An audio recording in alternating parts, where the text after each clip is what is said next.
Maddie, and today I'm going to meet my friend Zara. Look, there she is, playing with her friends. Can you hear? Zara and her friends are listening to each other so that they can pass the ball and play the game. Zara wears a hearing aid. It helps her to hear more clearly so that she can join in with games, like playing football.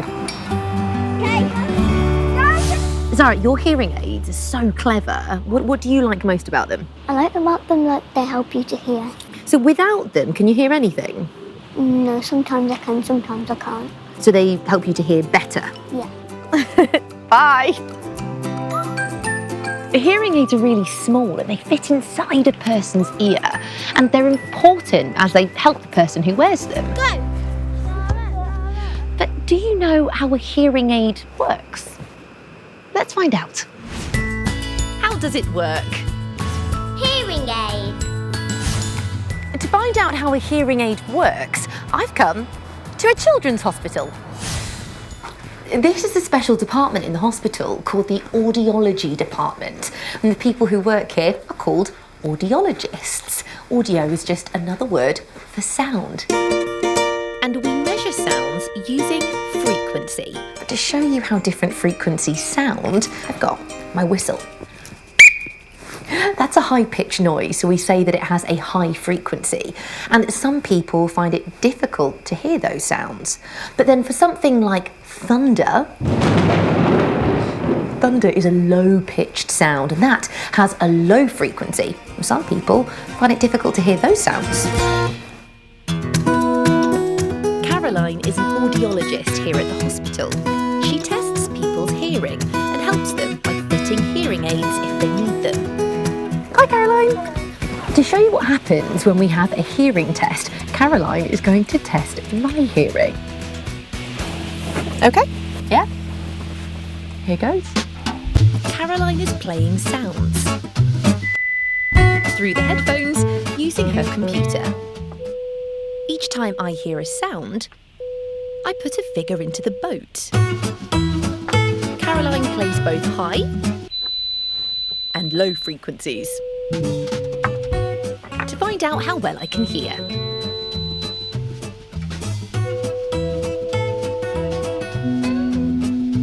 And when the test is finished, Caroline checks the results on her computer. There you go, all finished. Caroline, how did I do? You did very well. You've got really good hearing. Oh, great.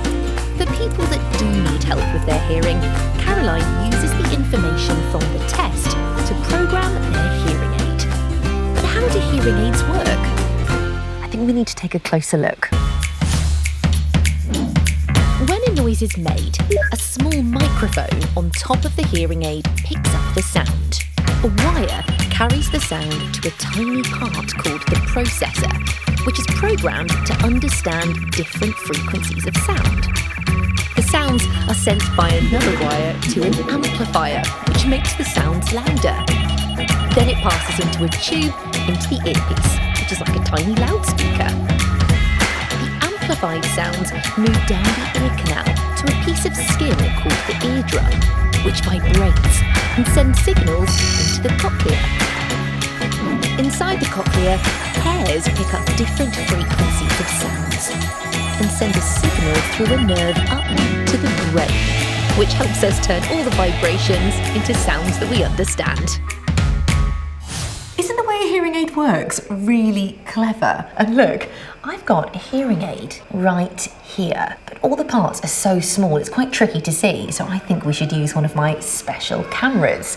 And this is a microscope camera, and it lets us see small things much, much bigger. So let's see if we can find some of the parts. Ooh! Can you see all of those green bits hiding underneath the plastic coating? Well, that is the processor. The tiny computer that knows which frequencies the person who wears this finds it difficult to hear. Can you see that round dot in the middle? That is the microphone. It's absolutely tiny, and it's in the top part of the hearing aid. How brilliant is that? Everyone's ears are a different shape. So how do hearing aids stay inside the ear without falling out? Caroline is mixing a gloopy material called putty, and she'll use the putty to make an impression of my ear. But you must never put anything inside your ears. Caroline is specially trained, so she knows how to do this safely. And when the putty is set, Caroline takes it out. There you go. Thank you. Isn't it funny looking? And this can be made to make an earpiece that fits me perfectly. The impression has to be sent away to be turned into the final ear mould, and here it is, connected to the hearing aid. I loved finding out how hearing aids work. What was your favourite bit?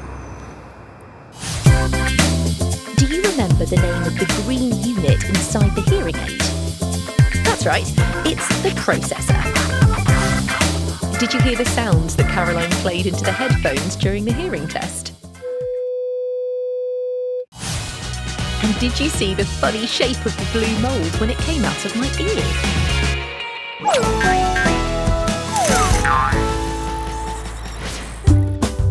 So the next time you see someone with a hearing aid, you'll know how it works to help them hear sounds like my whistle more clearly.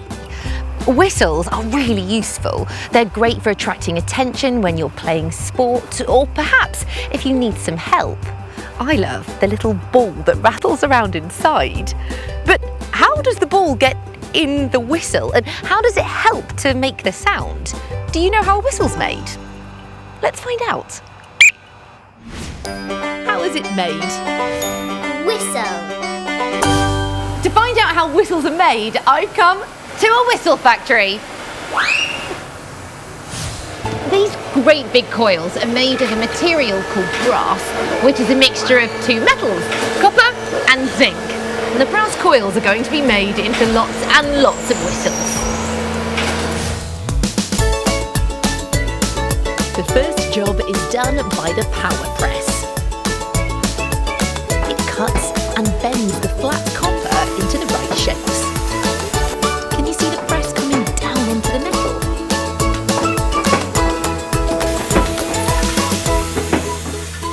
Here we are. This is just one of the shapes we need, and it's going to be the sides of the whistle. Look how the press has cut out the shape and folded the sides. But we need two more. The body and the knob. Once we have all of our shapes, they're brought to the assembly department, where Arlene puts them together by hand. Arlene uses a little hammer to join the sides and the body of the whistle together. It really looks like a whistle now, doesn't it? Arlene then wraps wire around the whistle to attach the knob and hold it all together before soldering. Our whistle is soldered in a very special way. Soldering is when a metal is melted to join two other pieces of metal together. The soldering machine here heats up the metal using ultrasonic waves that we can't see. As the whistles go around the turntable, they get hit with these ultrasonic waves again and again and again, and that heats the metal up to melt at the solder. How amazing is that? When the whistle has cooled down, the solder hardens and the wire can be taken off. Now all these whistles need a good polish.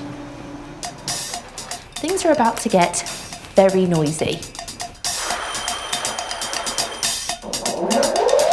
This is a vibro polishing machine, and it polishes 1,000 whistles at a time.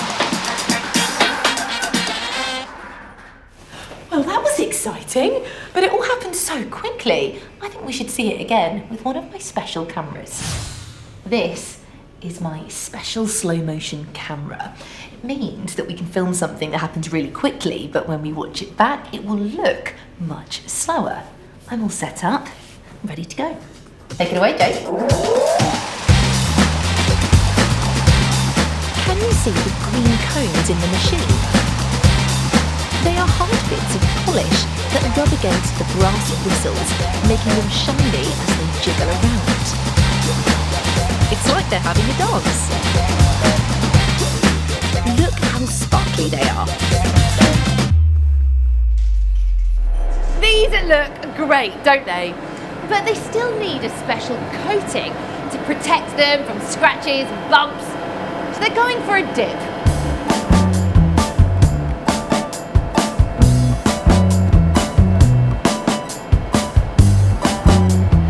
It's like a green bubble bath for whistles. Inside this bubbly liquid is a metal called nickel. And when electricity is passed through the liquid, the nickel is attracted to the brass in the same way a magnet is attracted to another magnet. This is called electroplating. Half an hour later, the whistles are coated and ready to be taken out and dried. It looks beautiful and shiny, doesn't it? But what does it sound like? It doesn't sound quite right, does it? And that's because there's an important part missing. Do you know what it is? That's right, it's the little ball that goes inside. Here they are. The balls are made from a type of wood called cork. But the cork balls are much bigger than the slot in the whistle. So how does it get inside? To get the hard pieces of cork in the slot, we need to make them soft enough to squash through. So they are heated up in a steamer. Once the cork balls are soft and squashy enough, Colin can pop them into the whistles easily. Thank you. Once the cork cools down again, it goes hard, so the ball stays in the whistle without falling out. But how do they know every whistle works perfectly? Can you guess what this is? It's an electric blower that lets us test the whistles one by one. So, to make sure everything's okay, ear defenders on, and let's see what they sound like. Sounds good to me! I loved finding out how whistles are made. What was your favourite part? Do you remember the name of the two metals that make brass? That's right, copper and zinc. Did you hear the sound of the little hammer when Arlene put the parts together? And did you see how the cork balls were steamed so they were squashy enough to fit into the whistles? So the next time you blow a whistle, you'll know how it was made. And if you see someone with a hearing aid like my friend Zara, then you'll know how it works. Right, over here, Zara! We will see you next time. Bye! Bye!